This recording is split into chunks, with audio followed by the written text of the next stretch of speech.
O livro dos Salmos é uma coleção de 150 antigos poemas hebraicos, canções e orações que vêm de todos os períodos diferentes da história de Israel. Muitos desses poemas estão relacionados com o rei Davi, 73 na verdade, e ele era conhecido como um poeta e arpista. Mas há muitos autores diferentes por trás desses poemas. Há os poemas de Asaf ou dos filhos de Corá, e alguns são de outros líderes de adoração no templo. Até mesmo Salomão e Moisés têm seus próprios poemas, e quase um terço deles são anônimos. Muitos desses poemas vieram a ser usados pelos coros que cantavam no templo de Israel, mas o livro dos Salmos não é um livro de hinos. Em algum momento no período após o exílio de Israel na Babilônia, esses antigos poemas foram reunidos e intencionalmente organizados no livro dos Salmos antes de nós. E ele tem um conceito muito original e uma mensagem que você não vai notar a menos que leia do início ao fim. Para ver como o livro de Salmos é projetado, é muito mais útil começar do final. O livro conclui com 5 poemas de louvor ao Deus de Israel. E cada um começa e termina com a palavra aleluia, que é hebraico para uma ordem, para dizer a um grupo de pessoas para louvar a Yah, que é a abreviação do nome divino Yahvé. Esse é um ótimo arranjo de 5 partes e parece que alguém está nos dando uma conclusão para o livro. Por isso a pergunta: o livro tem algum outro sinal de conceito intencional? Se prestar atenção aos títulos dos poemas, você notará que em 5 lugares os tradutores da Bíblia colocaram os títulos livro 1, livro 2, livro 3, livros 4 e 5 em vários pontos. E isso divide o livro em 5 grandes seções. A razão para isso é que o poema final de cada uma dessas seções tem um final muito semelhante que parece uma adição editorial. Diz algo assim: que o Senhor, o Deus de Israel, seja abençoado para todo sempre. Amém e amém. Então, o livro tem uma conclusão. Ele tem uma organização interna em 5 partes principais. E então, o lugar natural para irmos a partir daqui é para o começo procurando uma introdução. E o que encontramos? Salmos 1 e 2, que estão fora do livro 1, porque a maioria dos poemas do livro 1 está ligada a Davi, exceto os Salmos 1 e 2, que são anônimos. Salmo 1 celebra como uma pessoa que medita na Torá é abençoada, lendo-a em oração dia e noite e depois a obedecendo. A palavra Torá significa simplesmente ensinar e, mais especificamente, se refere aos 5 livros de Moisés que iniciam o Antigo Testamento. E aqui, na verdade, a palavra parece ser usada com os 2 significados em mente, o que explica porque ela tem 5 partes principais. O livro dos Salmos está sendo oferecido como uma nova Torá, que ensina ao povo de Deus a prática da oração ao longo da vida, enquanto se esforçam para obedecer aos mandamentos de Deus dados na primeira Torá. O Salmo 2 é uma reflexão poética sobre a promessa de Deus ao rei Davi, de 2 Samuel capítulo 7, que um dia um rei messiânico viria e estabeleceria o reino de Deus sobre o mundo, derrotaria o mal e a rebelião entre a nação. O Salmo 2 conclui dizendo que todos os que se refugiam no rei messiânico serão abençoados, precisamente a palavra usada para abrir o Salmo 1. E assim, juntos, esses 2 poemas nos dizem que o livro dos Salmos foi criado para ser o livro de orações do povo de Deus. Enquanto eles se esforçam para ser fiéis aos mandamentos da Torá, têm esperança e aguardam a chegada do futuro rei messiânico. Agora, com esses 2 temas introduzidos, podemos começar a ver como os livros menores também foram projetados em torno dessas 2 ideias. Assim, por exemplo, o livro 1 tem no centro uma coleção de poemas, Salmos 15 a 24, que começa e termina com uma chamada à fidelidade da aliança. Então, Salmos 16 a 18, encontramos uma descrição de Davi como um modelo desse tipo de fidelidade. Então, ele clama a Deus para libertá-lo e Deus o eleva como rei. No conjunto correspondente de poemas, Salmos de 20 a 23, o Davi do passado tornou-se uma imagem do rei messiânico do futuro, que também clamará a Deus. Ele será dado e, em seguida, receberá um reino sobre as nações. Então, bem no centro dessa coleção está o poema, o Salmo 19, dedicado a louvar a Deus pela Torá. Então, aqui vamos nós, os 2 temas dos Salmos 1 e 2 estão unidos firmemente aqui. O livro 2 abre com 2 poemas que estão unidos em sua esperança de um futuro retorno ao templo em Sião. E esta é uma imagem intimamente associada à esperança do reino messiânico. Então, o livro 2 termina com um poema que descreve o futuro reinado do rei messiânico sobre toda a nação. Esse poema é realmente surpreendente, porque ecoa todas as outras passagens dos profetas sobre o reino messiânico. E conclui dizendo que o reinado deste rei trará o cumprimento da antiga promessa de Deus a Abraão, de trazer a bênção de Deus para todas as nações. O livro 3 também conclui com um poema refletindo na promessa de Deus a Davi, mas dessa vez à luz do exílio de Israel. Então o poeta se lembra de como Deus disse que nunca abandonaria a linhagem de Davi. Mas agora ele está olhando para a rebelião de Israel e o seu resultado, e destruição, e exílio, e a queda da linhagem de Davi. E assim o poeta termina pedindo a Deus que nunca esqueça a sua promessa a Davi. O livro 4 foi concebido para responder a essa crise do exílio. Assim, o poema de abertura nos leva de volta às raízes de Israel com a oração de Moisés, e ele faz o que fez no Monte Sinai após o incidente do bezerro de ouro, que é invocar a Deus para mostrar misericórdia. O centro do livro 4 é dominado por um grupo de poemas que anunciam que o Senhor, o Deus de Israel, reina como o verdadeiro rei do mundo, e que toda a criação, árvores, montanhas, rios, todos são convocados para celebrar esse dia futuro, quando Deus trará a sua justiça e reino sobre todo o mundo. O livro 5 abre com uma série de poemas que afirmam que Deus ouve os gritos de seu povo e um dia enviará o futuro rei para derrotar o mal e trazer o reino de Deus. Esse livro também contém duas coleções maiores, uma chamada de Hallel e outra chamada de Cânticos de Peregrinação. Cada uma dessas coleções conclui com um poema sobre o futuro reino messiânico. E essas duas coleções juntas sustentam a esperança de um futuro ato de Deus semelhante ao Êxodo para redimir o seu povo.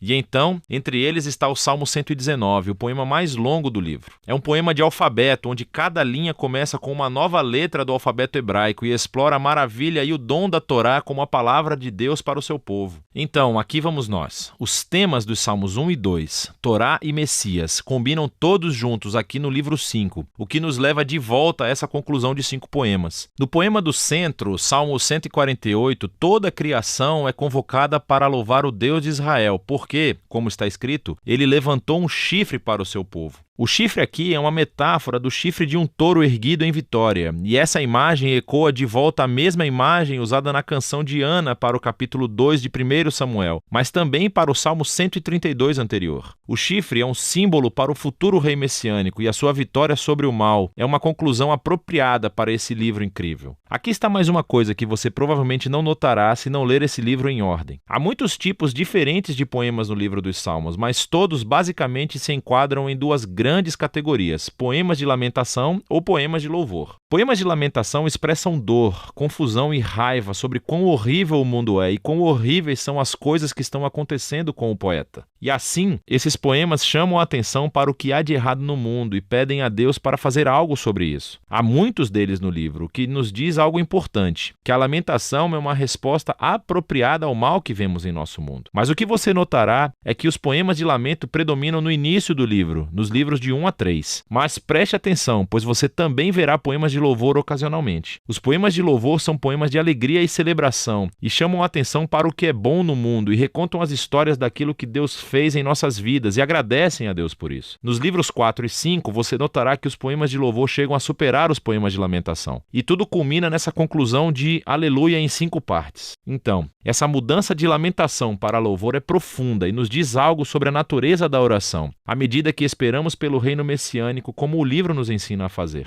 Isso criará tensão ao analisarmos o estado trágico do nosso mundo e das nossas vidas. E assim, os salmos nos ensinam a não ignorar a dor de nossas vidas, mas, ao mesmo tempo, a fé bíblica é voltada para o futuro, olhando para as promessas do futuro reino messiânico de Deus. E assim, a Torá e o Messias, lamentação e louvor, fé e esperança, é disso que se trata o livro dos Salmos.